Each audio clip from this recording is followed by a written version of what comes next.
And as always, it's a pleasure to have Mary Kay Cabot on with us. She's a Browns reporter from the Cleveland Plain Dealer. Good morning, Mary Kay. Good morning. How you doing? I am well. Help me understand one thing early in this conversation. Johnny Manziel went to rehab for what? We don't know exactly, but he had been struggling with some things, and he went into an addiction treatment center. So we can only, I guess, surmise that he was struggling with some type of substance, but I can't honestly say that for sure, but all signs were pointing toward that. So no, I don't know exactly what it was. You think he needs to come out and explain what he has been battling to get sympathy back on his side? Because I think at this point, we've all invested so much and we kind of root for him, but it seems like every single time he burns us. Does he need to say something?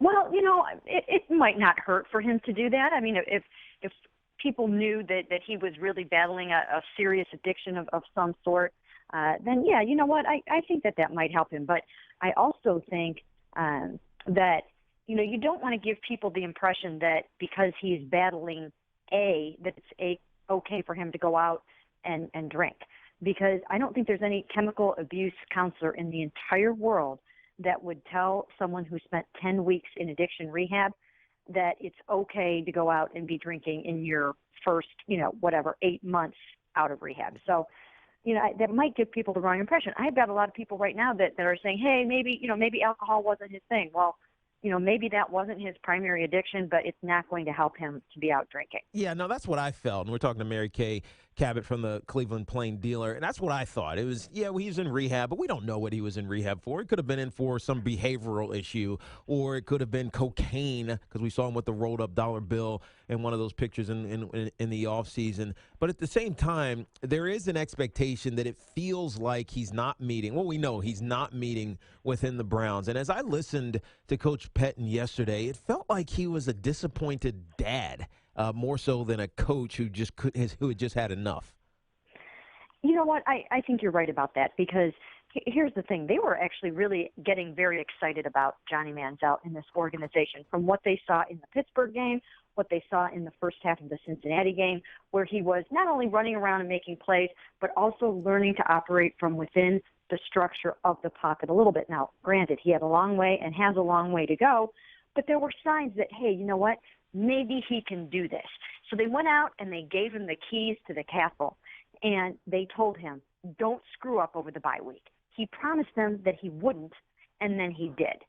And, I'm guessing that Mike Pettin must have told him probably point blank, don't be out drinking over the bye weekend. We don't want to see you on social media. And the very thing that they asked him not to do, he did. Now, it's not just that isolated incident. It's the fact that they're trying to figure out, is this guy our quarterback of the future, and can we count on him, and can we trust him? And they let him down. Yeah, it feels like they want him to be a leader, or at least start to grow into a leader, and it comes with very simple rules.